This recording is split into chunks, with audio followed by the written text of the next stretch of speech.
What the world needs right now is another remake, but not just any remake. A remake of The Running Man starring Arnold Schwarzenegger. I didn't know it was written by Stephen King until now.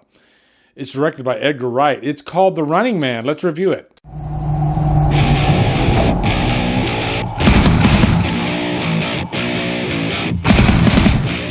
The Running Man stars Glen Powell, Josh Brolin, and is directed by Edgar Wright. I got a grenade! Back at you.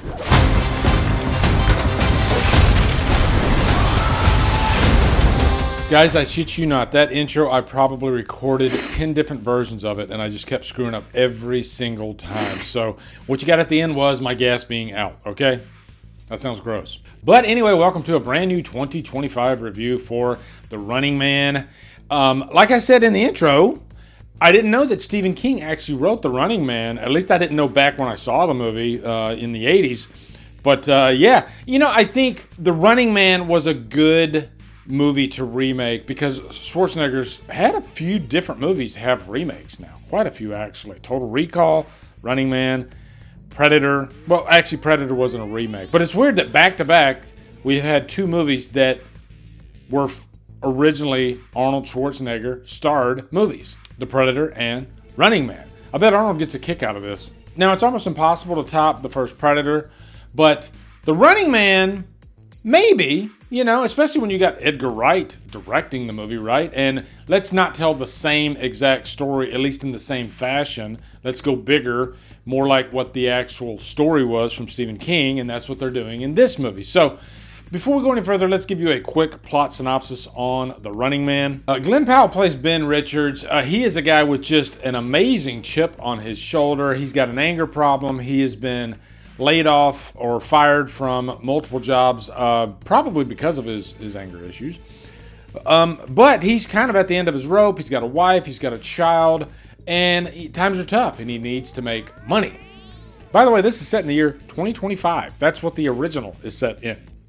Now, this is probably an alternate universe 2025, fictional world, but yeah, I digress. Ben swears up and down he will not do the Running Man game because it almost means certain death, which is sort of similar to the previous Stephen King adaptation that we just had for The Long Walk, which is also certain death. What is it with Stephen King and games that involve certain death at the end? What the hell was going on in his life? There are smaller games that you can do, like Climbing for Dollars, which isn't in this movie, which is a favorite of mine from the original. But yeah, that is on showcase here as well. And he opts to go into one of those, but eventually he is given an offer by Running Man owner Killian, played by Josh Brolin, who is perfect for this role. You know, he's the money-hungry, super-duper rich guy, and he doesn't care about anything. Okay, and he sees dollar signs in Ben because he's young, he's very fit, he looks like an action hero, so he'll be perfect for this game. And one thing I do dig about this movie, which I don't remember if they go into in the original as much, is the idea of what makes a show successful and sometimes maybe prolonging the life of a star player. Because the audience wants to stay tuned in and they might not want that character to die. And they do go into that in this movie. It's been a while since I saw the original, which I love. The original is sort of groundbreaking because when this movie came out in the 80s, it sort of featured like reality TV. And there was nothing like that at the time. And then, you know, decades later, reality TV became a really major thing in TV. And it was quite interesting. And there's even like a cool featurette, I believe, on the DVD or the Blu-ray for The Running Man that talked about reality TV and the influence that movie had. Really, really cool stuff. And we'll get more into a little bit of a comparison between the original and this one because they are two very different movies, which I do think is a good thing. But like the original movie, there are these rules that are set up that Ben must follow. And really, it's just fun to watch him try to survive the game. Edgar freaking Wright, one of my all-time favorite directors, I said all-time, definitely directed this movie. We've all seen, you know, the Ice Cream trilogy, the Hot Fuzz, Shaun of the Dead, At World's End. Edgar Wright is a freaking genius behind the camera. I love the way he puts his shots together.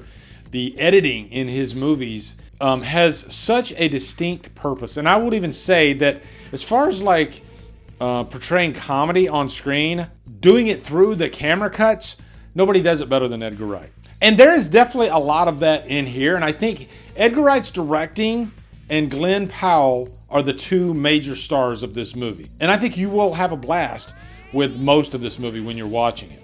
I do have some problems with it, which we will get into, but I definitely want to emphasize, if you're an Edgar Wright fan, Edgar Wright's direction is definitely on display here.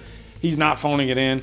Matter of fact, it's the opposite. This is a very ambitious movie, and I think maybe at its own detriment, because the runtime of this movie is, I think, 2 hours and 15 minutes, and I think that is sort of one of my problems of the movie. And don't get me wrong, I've seen tons of movies that are 2.5 hours, 3 hours long that I love and maybe even want more of. This was not one of them. I think this movie could have been cut down a little bit. And yes, there are other players of the Running Man that are playing alongside Ben. Katie O'Brien plays one of them. And these are like players to type. You'll have one that you know is going to probably die really quick. And then the other one kind of serves a certain purpose. And then you got Ben, who is the, what they call in the movie, the final dude or the final guy or something like that. You know, he's the rootable player. Now, one thing I do love about this movie is that maybe even more than the original is it shows the dangers of the mass media. Not just like social media, which is cool. Social media does play a part in this movie, but just the overall mass media and how they will tell their story. And they will put together, no matter what your side of the story is, whatever is going to be portrayed to the audience is going to be their version. And this movie does a good job of showing that. And Ben, he sees that pretty early on and he tries to figure out, damn, I can't even like say what I truly think and expect it to actually be truly displayed to the audience. So the media can ruin a person, no matter what the situation is. And I think if anything, a movie like this will make you kind of take a step back and really look at the media, especially like social media, and how we try to demonize certain figures. It could be for their political views, could be for their race, could be for anything. The interesting thing is, you know, we, the audience, we buy into what the mass media is telling us. I think first and foremost, this movie is an action movie. And I think that is the main goal of the movie. I don't think it tries to get bogged down by the mass media type stuff. Now, if you're a Glen Powell fan, he is flat out awesome.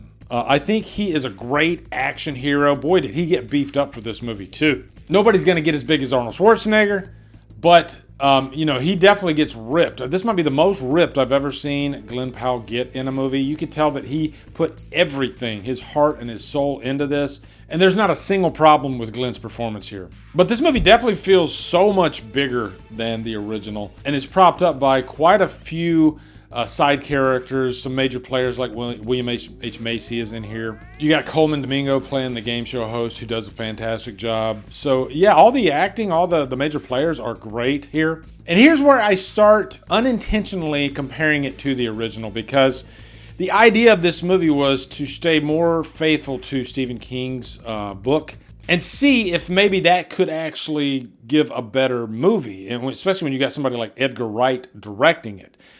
And I have a firm answer for that. I prefer the original. I still prefer the original. I think the original has the perfect runtime. And I do like the confined environment of the original, taking place in a smaller, I guess, location. It's not set, you know, all over the world, or at least in like a big city. I think placing this in multiple locations kind of hurts the movie, because I think pacing-wise, you do have a lot of stop-start here. And I think that's fine for a lot of movies, but I still think there has to be a certain cadence, a certain pacing. And I think the movie loses steam at times, and sometimes it takes a while to pick back up. But even the story goes in sort of a different creative direction in the last act, and it does kind of overstay its welcome. So I guess my biggest problem with this movie is it doesn't feel like the satisfying meal of a movie that the original movie is. And it doesn't hurt the original that it stars Arnold Schwarzenegger, who is in his prime in that movie. And I think rewatchability, that factor, goes much more to the original movie. Yeah, I'll probably watch this again when it comes to VOD in 2 weeks. Okay, it probably won't be 2 weeks, but that's not me complaining about the movie. That's me complaining about the current release environment of movies, and I think that's one of the things that is hurting movies these days is we're releasing them way too quick. Back when the original came out, you'd have to wait freaking 4, 5, 6 months before the movie would even come on video.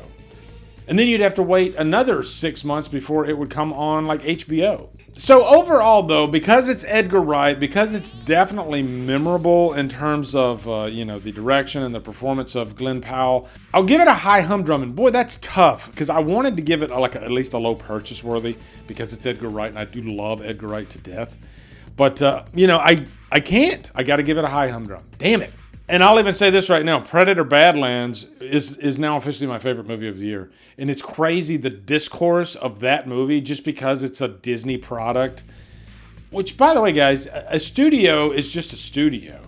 The people that make the movie, that write the movie, usually is a completely different entity for each movie. The studio is just the major studio. But yeah, if you haven't seen Predator Badlands and you're presented with the choice of watching this or that movie this weekend, I'd see Predator. Sorry. So I'm sure there's going to be a lot of different opinions. A lot of you guys are probably going to love this movie. So let me know down in the comments what you guys think of The Running Man. Looking forward to hearing them. I fully expected to love this movie, by the way. Forgot to tell you guys that. Yeah, my expectations were really high for this movie.